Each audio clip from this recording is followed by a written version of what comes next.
નમસ્કાર, nation plus ન્યૂઝમાં આપનું હાર્દિક સ્વાગત છે। હું છું વશિષ્ઠ શુક્લ। શહેરી વિસ્તારના બેરોજગારો અને ગરીબ પરિવાર સ્વરોજગાર થકી આત્મનિર્ભર બની શકે તે માટે સરકાર દ્વારા નેશનલ અર્બન લાઇવલીહુડ મિશન અંતર્ગત શહેરી ગરીબોને વ્યવસાય શરૂ કરવા માટે સબસિડીવાળી સરકારી લોન આપવામાં આવે છે। આ પાછળનો મુખ્ય હેતુ એ જે તે પરિવારને સ્વનિર્ભર બનીને પોતાનું જીવન સરળ બનાવી શકે એ હોય છે। જો કે આ વિભાગમાં કામ કરતા કરાર આધારિત કર્મચારીઓ સરકારની આ યોજના ઉપર પાણી ફેરવીને પોતાનો આર્થિક ફાયદો કરી રહ્યા હોવાની ચોંકાવનારી વિગતો બહાર આવી છે। આ યોજના અંતર્ગતના લાભાર્થીઓને નાના વ્યવસાય માટે વ્યક્તિગત લોન પેટે 2 લાખ રૂપિયા અને ગ્રુપ એન્ટરપ્રાઇઝ એટલે કે જૂથ વ્યવસાય અને મહિલા કે બચત જૂથો માટે 10 લાખ રૂપિયા સુધીની સહાય આપવામાં આવે છે અને આ લોન અંતર્ગત 60% થી ઉપરના વ્યાજને સરકાર દ્વારા સબસિડી તરીકે માફ પણ કરી દેવામાં આવે છે। જો કે અંકલેશ્વર નગરપાલિકાના national urban livelihood mission NULM માં સમાજ સંગઠક તરીકેની કરાર આધારિત કર્મચારી જાગૃતિ પટેલ અને અંકલેશ્વર 3 રસ્તા શાક માર્કેટ પાસે આવેલી બેંક ઓફ બરોડાના ગોલ્ડ લોન વિભાગના કથિત મેળાપીપણામાં લાભાર્થીઓના આધાર કાર્ડ અને પાન કાર્ડના સહારે મોટું કૌભાંડ ચાલી રહ્યું હોવાની ચર્ચા અંકલેશ્વર નગરમાં ચોરે ને ચૌટે ચાલી રહી છે। એક તરફ સરકાર જરૂરિયાતમંદ પરિવારને પગભર કરવા માટે એડી ચોટીનું જોર લગાવે છે, ત્યારે 30,000 રૂપિયાનો પગાર લેતી અંકલેશ્વર પાલિકાની આ મહિલા કર્મચારીના ભેદભરમ ખૂબ ઊંડા હોવાનું પાલિકા વર્તુળોમાં જ ચર્ચાય છે। અત્રે નોંધનીય છે કે સમાજ સંગઠકની જવાબદારીમાં શહેરી વિસ્તારોમાં ગરીબ પરિવારોનો સર્વે કરવો, તેમને મિશન વિશેની માહિતી આપવી, આ ઉપરાંત આજીવિકા, કૌશલ્યવર્ધન, તાલીમ અને બેંક લોન મેળવવામાં લાભાર્થીઓની મદદ કરવાની હોય છે, ત્યારે આનો ગેરફાયદો ઉઠાવવામાં આવી રહ્યો છે। વડોદરાના અકોટા વિસ્તારમાં રહેતી આ મહિલા કર્મચારી જાગૃતિ પટેલ છેલ્લા ઘણા લાંબા સમયથી રોજ સોનાનો મોટો જથ્થો લઈને આવતી હોવાની ચોક્કસ બાતમી ગત રોજ તારીખ 25મી ઓગસ્ટના રોજ રેલવે પોલીસને મળી હતી, જે આધારે આ મહિલા કર્મચારીની તલાશી લેવામાં આવતા ભરૂચ રેલવે સ્ટેશન ઉપર કર્ણાવતી એક્સપ્રેસ આવવાના સમયે જ આ મહિલા કર્મચારી પાસેથી મોટી માત્રામાં સોનાનો જથ્થો ઝડપાઈ ગયો। આધારભૂત માહિતી પ્રમાણે આ મહિલા કર્મચારીના ભાઈએ પોતાના રાજકીય સંપર્કો વાપરીને આ મહિલા કર્મચારીને જવા તો દીધી, પરંતુ પોલીસ દ્વારા આ સોનાનું સત્તાવાર બિલની માંગ કરાતા વડોદરામાં રહેતી આ મહિલા કર્મચારી અને તેના પતિની હાલત મા મને કોઠીમાંથી કાઢ એના જેવી થવા પામી છે।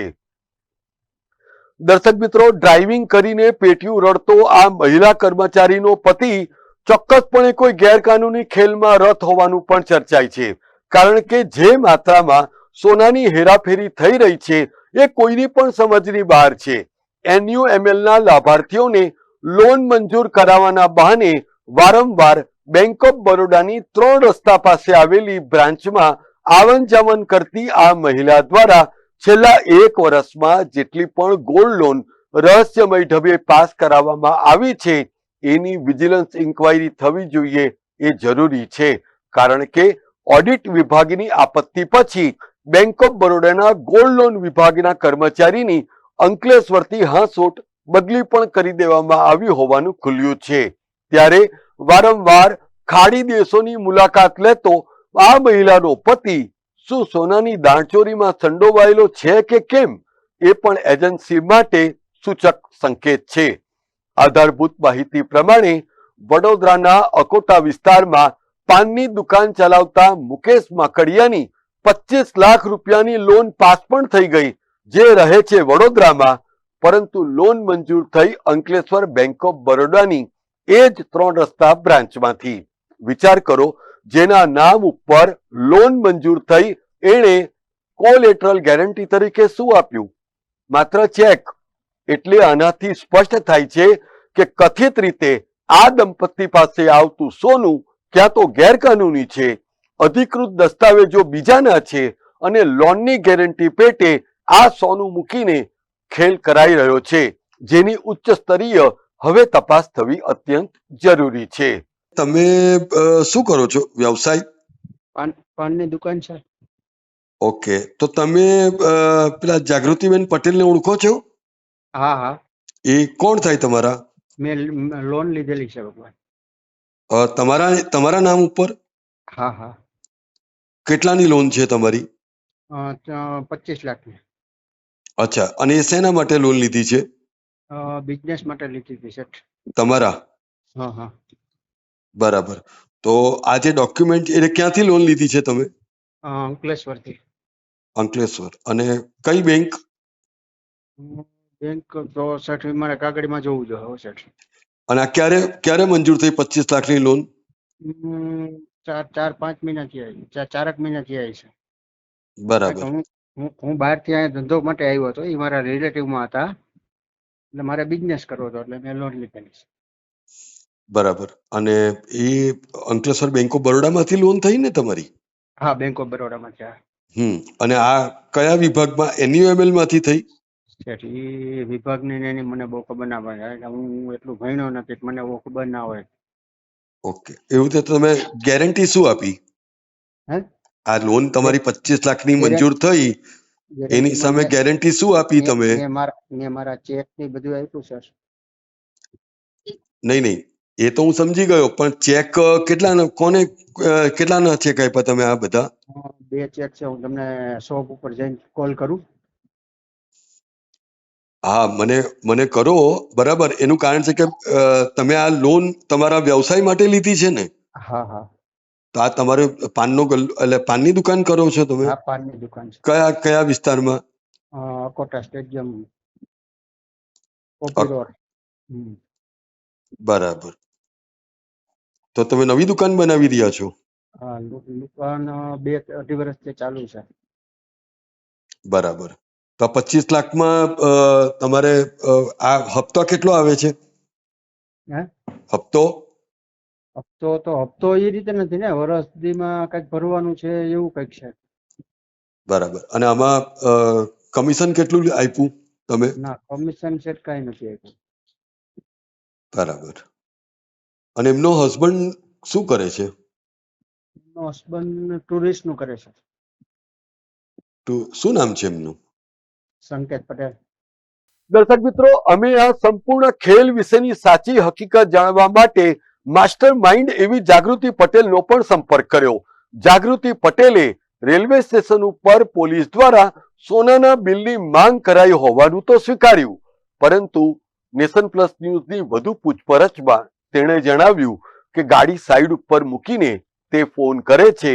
એ વાતને કલાકો વીતી ગયા, પરંતુ હજી સુધી જાગૃતિની ગાડી સાઈડ ઉપર આવી નથી કે નથી આવ્યો એમનો ફોન. હેલો, જાગૃતિબેન પટેલ વાત કરો છો? હા. જાગૃતિબેન, મારું નામ વશિષ્ઠ શુક્લ છે. હું નેશન પ્લસ ન્યૂઝ ચેનલ વડોદરાથી વાત કરું છું. કોણ ક્યાંથી? નેશન પ્લસ ન્યૂઝ ચેનલ વડોદરાથી વાત કરું છું. હા હા. આપ ત્યાં અંકલેશ્વર કામ કરો છો, નગરપાલિકામાં? હા હા. કયા વિભાગમાં કામ કરો છો? સમાજ સંગઠક. સોરી? સમાજ સંગઠક. બરાબર. એટલે હા અર્બન લાઇવલીહુડ વાળામાં? હા હા. તો ગઈકાલે સાંજે શું થયું હતું? કંઈક ગોલ્ડ ની સાથે કંઈક તમને બિલ આપવાની કંઈક વાત કરી છે પોલીસે? હા. તો એ કોનું ગોલ્ડ હતું? 2 મિનિટમાં હું તમને કોલ બેક કરું. ઓન ધ વે છું, જરા 2 મિનિટ કરું. ના, મને સાઈડમાં ઉભી રહીને કરું જરા. હા, મને કરો ને. હા હા હા. આ મહિલા કર્મચારી અને તેના દ્વારા સરકારી જવાબદારીની ઓથે થઈ રહેલા ખેલની હકીકતની તપાસ ખરેખર તો અંકલેશ્વર નગરપાલિકા અને બેંક ઓફ બરોડાના સત્તાધીશો દ્વારા થવી જ જોઈએ, તો ખૂબ મોટું કૌભાંડ બહાર આવી શકે એમ છે. કારણ કે જે લોન ધારકને સરકારી બેંકમાંથી લોન અપાવવાના બહાને આધાર કાર્ડ અને પાન કાર્ડ લેવાઈ રહ્યા છે અને બેંકના અધિકારીઓની લાલિયાવાડી પણ એ હદની છે કે લોન મંજૂરી માટેના કાગળો પણ વાયા જાગૃતિ પટેલ લોન ધારકના ઘરે મોકલાય છે. જો આ કૌભાંડની સાચી અને અસરકારક તપાસ થાય તો આ કર્મચારીનો પતિ આટલું સોનું ક્યાંથી લાવે છે એ પણ ખબર પડી જશે. સમાચારોના સતત અપડેટ મેળવવા માટે અમારી નેશન પ્લસ ન્યૂઝની યુટ્યુબ ચેનલને સબસ્ક્રાઇબ કરો, બેલ આઇકન દબાવો અને જોડાયેલા રહો ફેસબુક, ઇન્સ્ટાગ્રામ અને ટ્વિટર પર.